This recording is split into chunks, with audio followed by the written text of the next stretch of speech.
For President Trump today, it was the kickoff of his first United Nations General Assembly.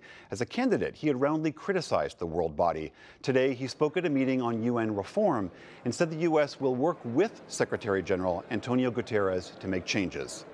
The United Nations has not reached its full potential because of bureaucracy and mismanagement. While the United Nations on a regular budget has increased by 140%, and its staff has more than doubled since 2000, we are not seeing the results in line with this investment.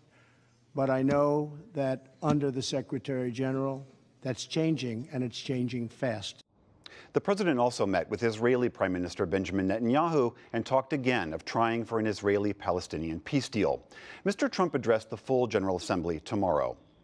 The president also spoke with Chinese leader Xi Jinping by phone about enforcing new sanctions on North Korea. This came as the North warned that new pressure will only increase its drive to develop more nuclear weapons.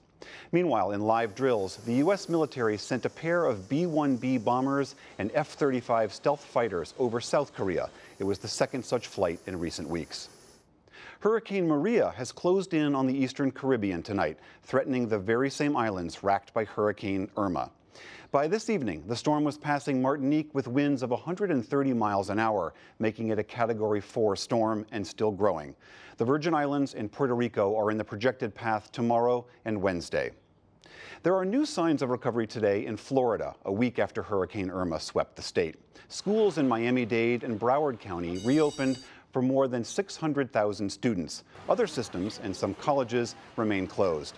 In the hard-hit Florida Keys, Governor Rick Scott and U.S. Secretary of Health and Human Services Tom Price warned today of potential dangers to those returning. There's mold challenges, there are the marine life and diseases that occur, and so they need to take precautions. Simple wearing of gloves, making certain that when they're moving debris that they're being cautious, and that they're not inhabiting a place that is not inhabitable. Utility crews have restored power to the great majority of those who lost it during the storm, but nearly 800,000 people remain in the dark today. Interior Secretary Ryan Zinke is recommending that 4 large national monuments in the West be downsized. It's widely reported the sites are Bears Ears and Grand Staircase Escalante in Utah. They cover more than 3 million acres, as well as 2 others in Nevada and Oregon.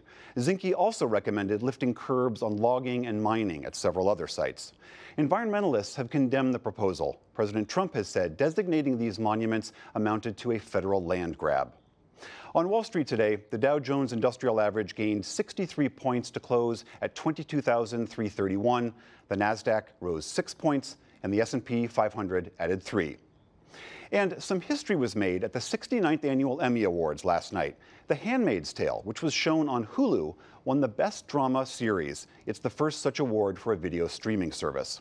And Lena Waithe became the first African-American woman to win an Emmy for Best Comedy Writing for the show Master of None.